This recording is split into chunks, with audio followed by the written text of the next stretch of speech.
April 28, 1945. Berlin, once the proud capital of the Third Reich, was nothing but fire, smoke, and ruin.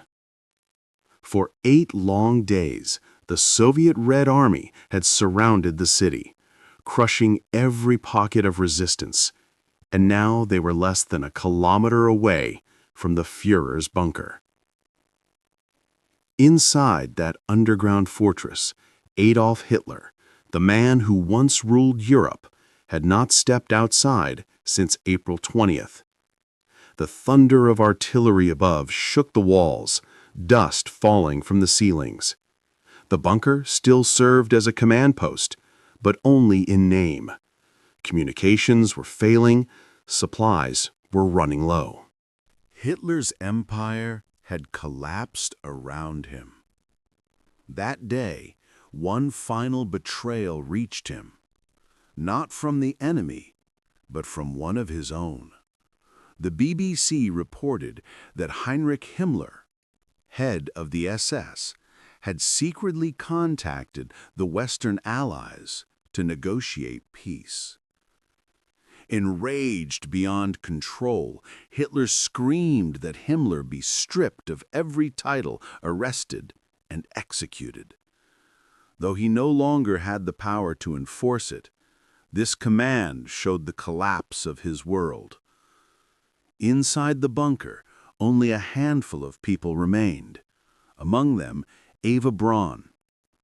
His companion for 16 years, she had arrived from Bavaria on April 15th, refusing to leave.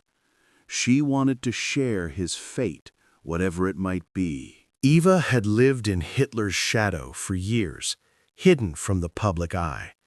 But now, in the final act of the Third Reich, she stood openly at his side.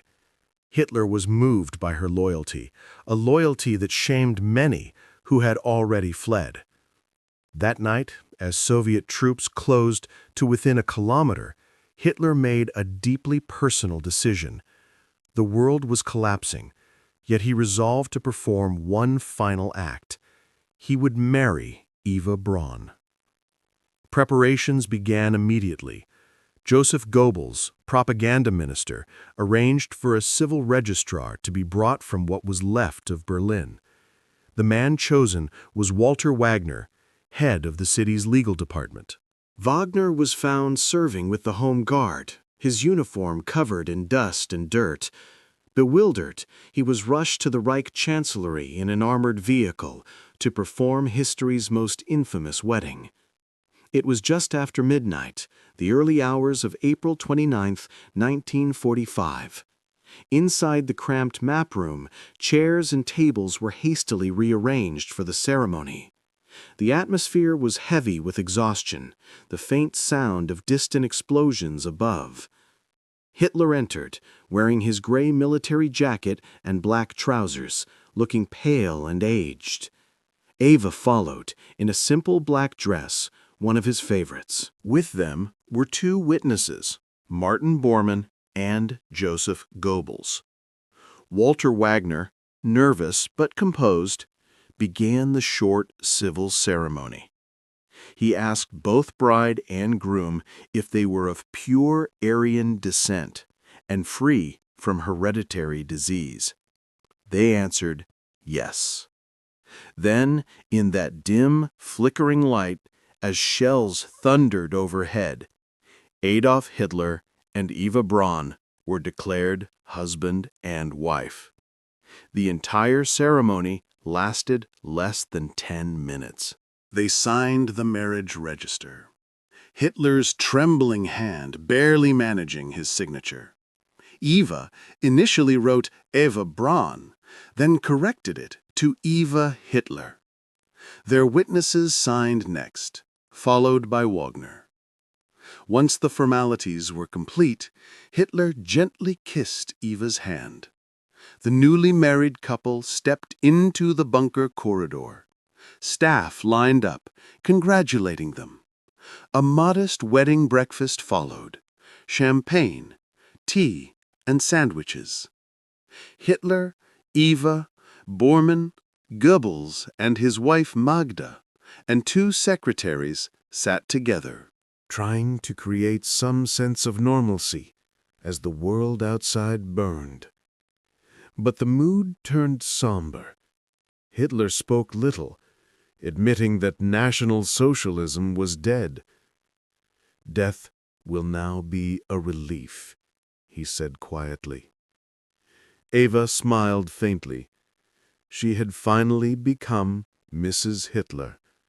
But her marriage would last less than 2 days. While the newlyweds withdrew, Goebbels oversaw the completion of Hitler's last will and political testament. In it, Hitler denounced Himmler and Göring as traitors, appointed new ministers for a government that would never exist. He declared that he and Eva's bodies be burned to avoid display by the Soviets. By dawn, Hitler signed the documents. It was April 29th, 1945.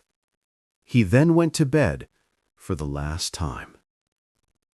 Walter Wagner, the registrar, returned to his post on the front lines. The next day, he was killed during fighting with Soviet troops. His body never recovered. Less than 40 hours after the wedding, Adolf Hitler and Eva Braun ended their lives together in the bunker.